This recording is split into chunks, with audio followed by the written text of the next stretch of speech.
Meus queridos, eu vou repetir a mesma mensagem da manhã, tá? Hoje pela manhã nós tivemos aqui um momento de eleição da diretoria da igreja e antes eu teci alguns comentários sobre o texto da palavra de Deus que se encontra em Filipenses capítulo 2, muito conhecido, versículo 5 em diante.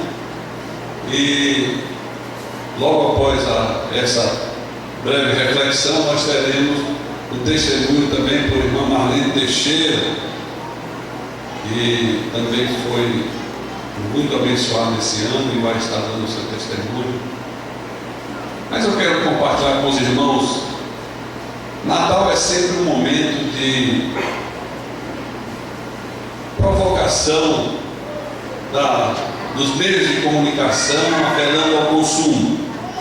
Isso aí todos nós sabemos. Natal a gente compra roupa, né, e troca alguns móveis em casa. Sempre há um apelo ao consumismo. Olhando para a Carla aqui, os Tupperware, né, Carla? Sempre há um motivo para se consumir nessa época. Outro apelo é que é um tempo de se dar e se receber presente, a trocas de presente, e as pessoas ficam quase que na obrigação de ter que dar um presente, né? E consequentemente receber um presente. Existe um teórico da antropologia que chama-se Marcel Mauss, que ele identifica isso como um conceito chamado a dádiva, que os seres humanos têm necessidade de dar, mas com a intenção de receber. O que preconiza a palavra de Deus, quando o apóstolo Paulo fala em Atos dos Apóstolos, capítulo 20, que é quando ele diz assim: Jesus disse no Novo Testamento, nos 4 evangelhos, viu, Maio? Em nenhum momento Jesus disse isso, mas Jesus disse, que Paulo disse que ele disse, que mais feliz é dar do que receber. Ele fazendo um apanhado da sua vida lá na cidade de Éfeso, ele estava em Mileto, convocou todos os presbíteros e a liderança da igreja de Éfeso e fez um relatório daqueles 3 anos que ele tinha passado em Éfeso e disse no final: mais feliz é dar do que receber. Então, há um apelo no Natal também para dar, e muitas vezes na intenção de receber. Isso aí não é cristianismo. Isso aí é um conceito da antropologia chamado dádiva.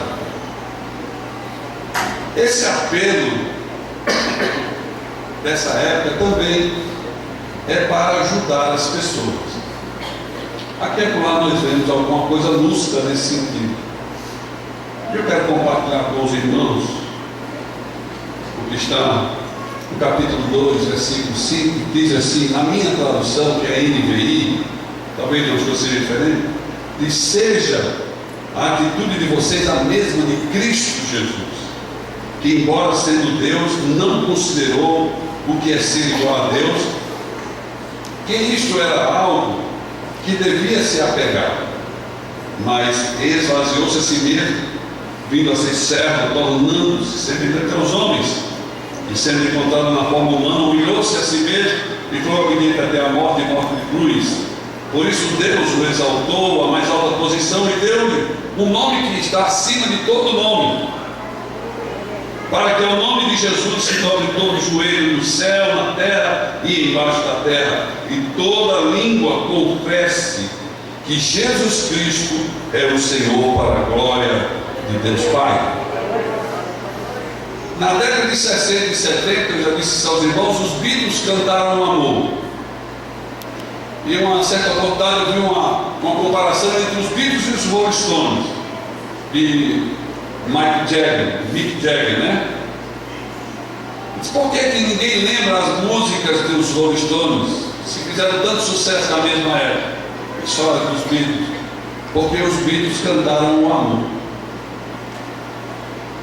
Mas não cantaram o verdadeiro amor, mas cantaram o amor romântico, o amor erotizado, o amor sentimental.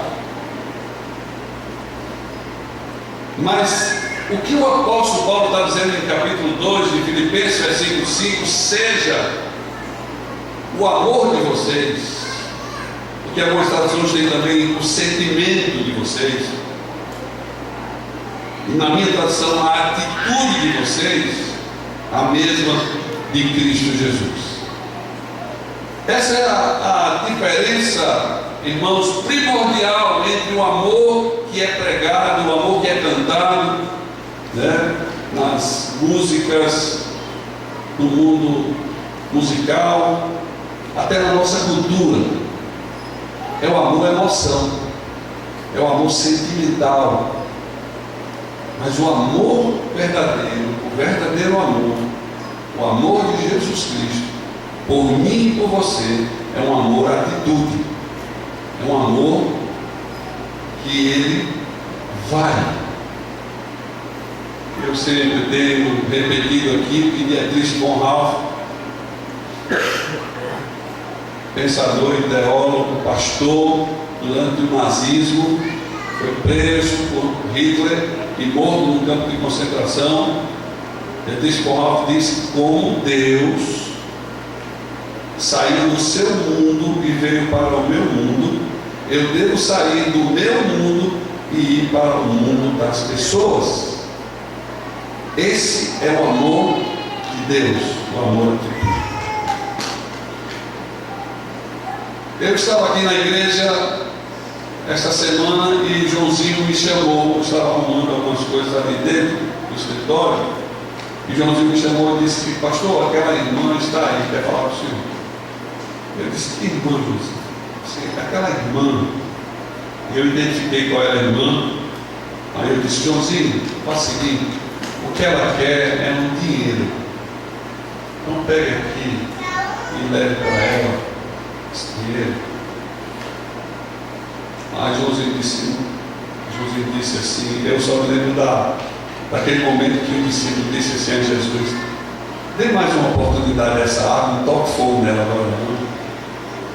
Joãozinho, usado por Deus, disse assim: pastor, escute o que ela tem a dizer. Vemos como nós somos. E eu senti aquela palavra de misericórdia e vi, me sentei com ela aqui. E ela conversou comigo muito, irmãos. Ela tem um problema quase insolúvel, quase impossível. Ela tem um filho que está com 38 anos de idade e desde a sua juventude usa drogas. E agora ele a quer matar. Ela teve que sair de casa e morar em outro lugar. Mas o coração de mãe continua apertado e chorando por aquele filho e dizendo: eu não quero que ele morra, mas sozinho eu sei que ele vai morrer. E eu durmo e acordo esperando a notícia: venha buscar para a enterrar. E ela chorou muito, irmãos, copiosamente. E eu não disse nada, só ouvi. E quando terminou, ela se levantou, depois de uma hora de monólogo praticamente, ela somente ela falava. Ela me agradeceu muito e disse: obrigado, eu estou bem melhor agora. E eu não fiz literalmente nada. Como Deus saiu do seu mundo e veio para o nosso mundo, nós devemos sair do nosso mundo e ir ao mundo das pessoas. Não há evangelho sem isso. Jesus disse: ide, portanto,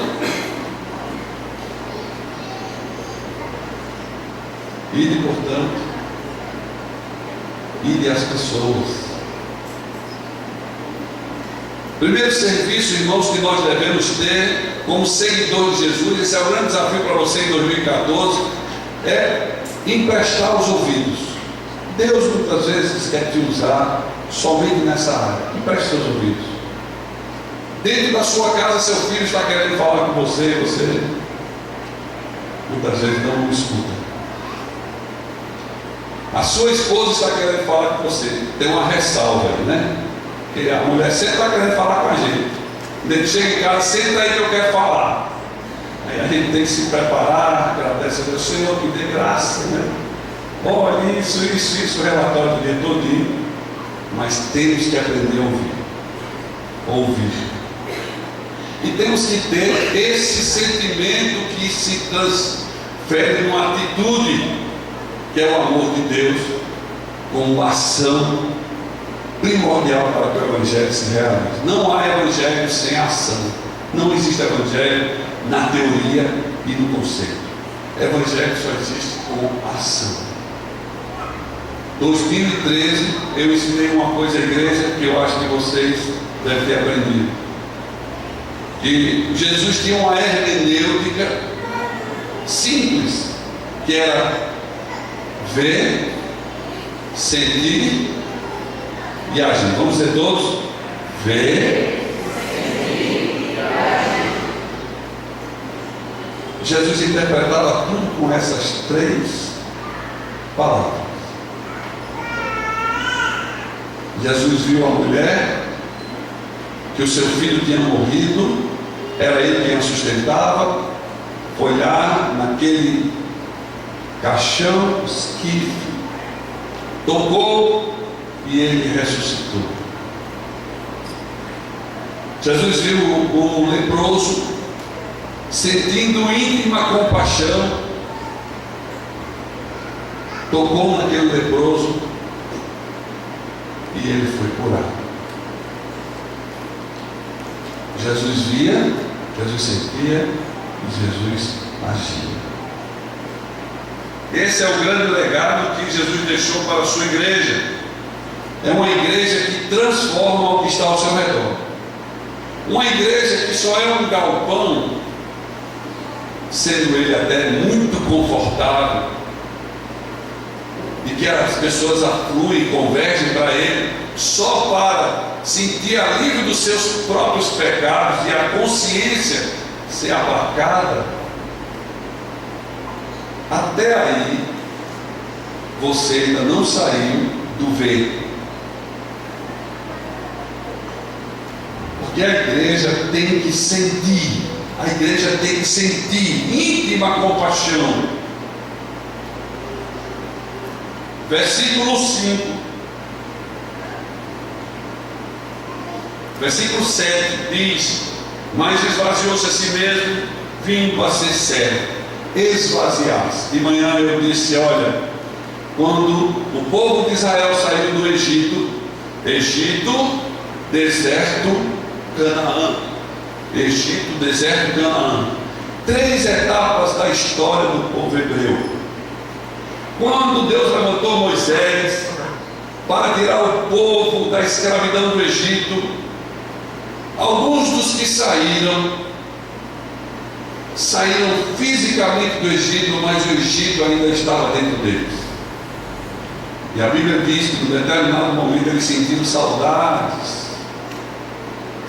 da cultura do Egito, saudade das músicas, saudade da comida, da gastronomia do Egito. Ah, como era bom as cebolinhas do Egito. E a cultura egípcia estava entranhada dentro daquele povo ainda. Eles não tinham se esvaziado.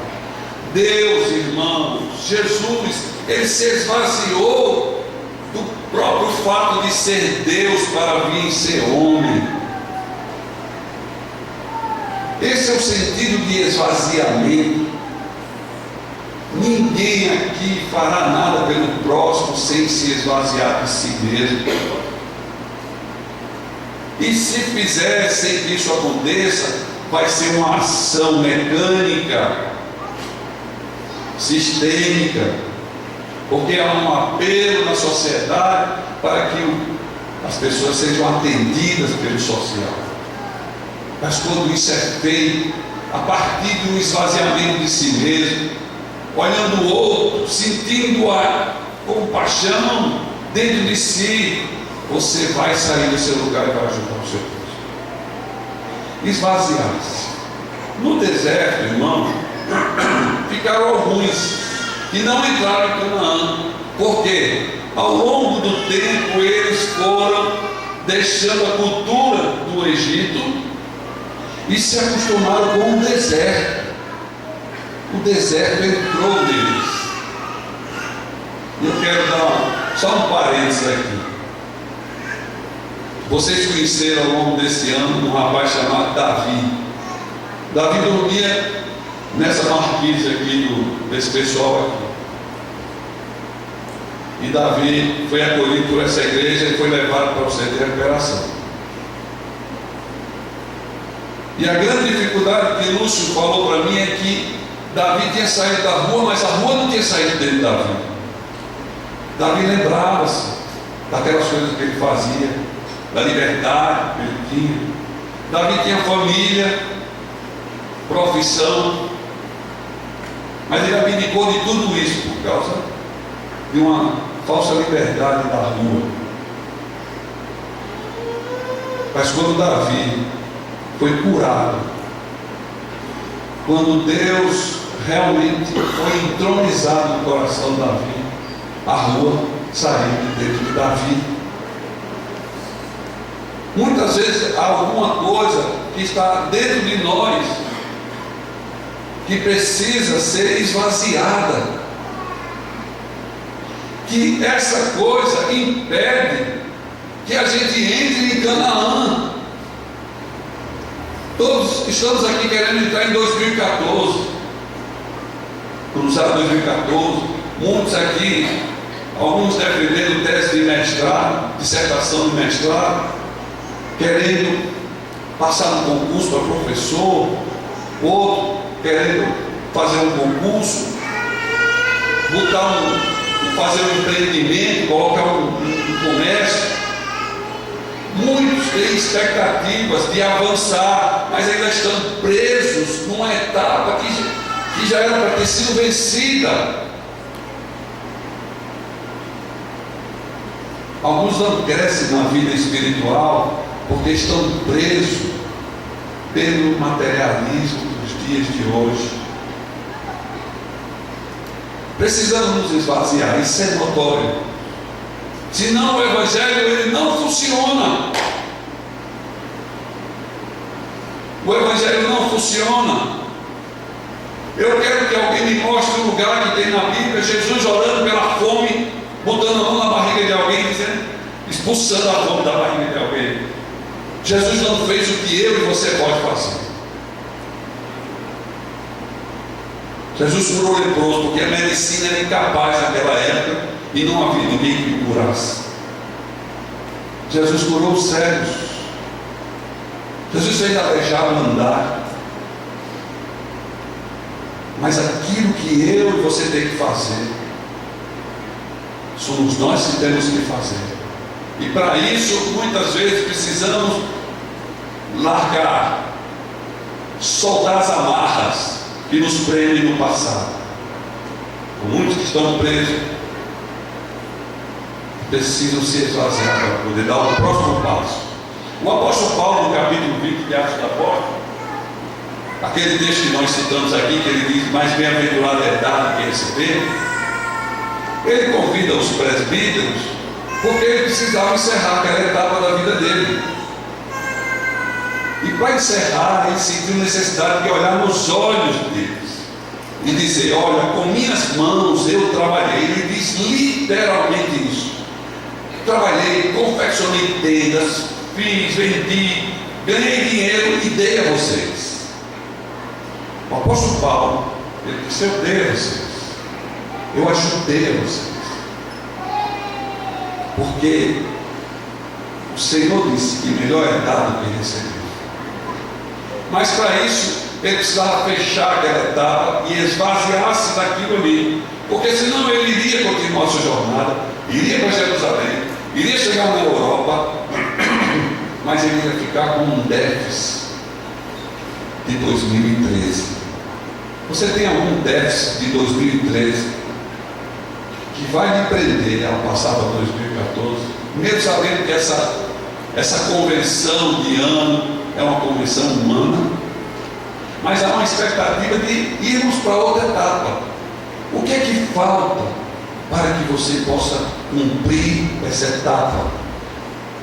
Talvez seja o que aconteceu com o apóstolo Paulo. Falta você chamar alguém e dizer: eu preciso prestar contas a você, eu preciso dizer algumas coisas a você e ouvir algumas coisas de você, eu preciso me reconciliar com você. Para que isso aconteça é necessário esvaziamento de si mesmo. O que nós vemos nos nossos dias, irmãos, é ensimesmamento. As pessoas extremamente egoístas. Jesus disse numa certa oportunidade que se teu irmão pecar contra ti, vai até ele. Ué, mas não foi ele que disse uma palavra dura para mim? Não foi ele que fez algum mal para mim? Mas Jesus disse: vá, provoque. Para isso, esvaziamento. Jesus estava lá na glória. O homem pecou. Ele podia dizer assim: o homem pecou, que se lixe. Jesus esvaziou-se de si mesmo e veio até o homem. Essa é a lógica corrente do Evangelho. O apóstolo Paulo entendeu isso. O apóstolo Pedro entendeu isso. Timóteo entendeu isso. E eu e você precisamos entender isso, irmãos. Precisamos nos esvaziar. Nós estamos no último domingo do ano. Precisamos refletir. Precisamos encerrar etapas.